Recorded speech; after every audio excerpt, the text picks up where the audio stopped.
This channel does not promote any violent, harmful, or illegal activities. All content provided by this channel is meant for an educational purpose only. এই যে ভাইপো তোলাবাজ চিটিংবাজ,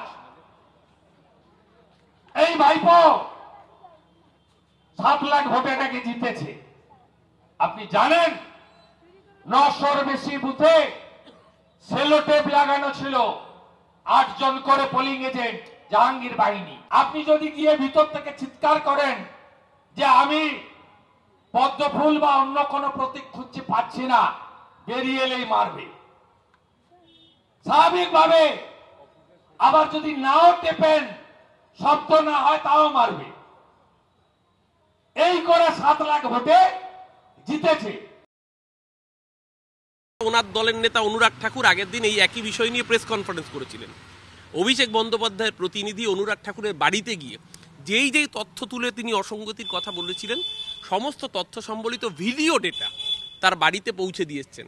এখনো পর্যন্ত তার কোনো উত্তর আমরা পাই না। ভোটচোর মোদির বাহিনী, ভোটচোর শুভেন্দুর থেকে কোনো জ্ঞানের বাণী শুনবো না। শুভেন্দুর এই অভিযোগ আসলে নির্বাচন কমিশনার রাজীব কুমারের বিরুদ্ধে, যাকে অ্যাপয়েন্ট করেছেন নরেন্দ্র মোদী, মানে শুভেন্দু অধিকারী কার্যত এক্ষেত্রে নরেন্দ্র মোদীর বিরুদ্ধে বক্তব্য রাখছেন। এরা 30 দিন জেলে থাকলেই মন্ত্রিত্ব যাবে, মুখ্যমন্ত্রী হোক আর যেই হোক। জ্যোতিপ্রিয় মল্লিক, পার্থ চ্যাটার্জিরা তো গেছে, আরো কিছুদিনের মধ্যে আমাদের অনেককে যেতে হবে।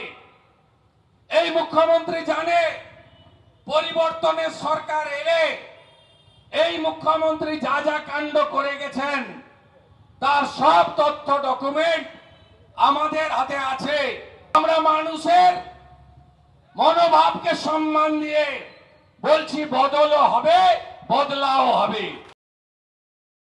বদলা হবে এই কথাটা কখনোই গণতন্ত্রে বলা যায় না। আজকে বিজেপির যে অবস্থা, বিজেপি নিজেও জানে না তাদের সাথে কতগুলো এমএলএ রয়েছে। স্বাভাবিকভাবেই রাজনৈতিকভাবে দেউলিয়া শুভেন্দু অধিকারী ইতিমধ্যে বিজেপির কেন্দ্রীয় সর্বোচ্চ নেতৃত্বের কাছে টাইম পাচ্ছেন না, তাকে দেখা করার সাক্ষাতের সময় দিচ্ছেন না। রাজনৈতিকভাবে কোণঠাসা শুভেন্দু নিজের দলের অক্সিজেন দেওয়ার জন্য, মনোবল বৃদ্ধি করার জন্য এই ধরনের সস্তার ফুটেজ খাওয়ার ডায়ালগ মারবেন।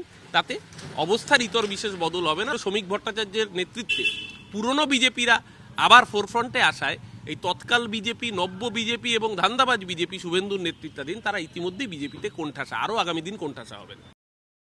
আপনি ভাবতে পারেন 3.5 মাস উচ্চ মাধ্যমিক ফলাফল প্রকাশের পরে অ্যাডমিশন হলো না, গোটা ভারতবর্ষে অ্যাডমিশন কমপ্লিট।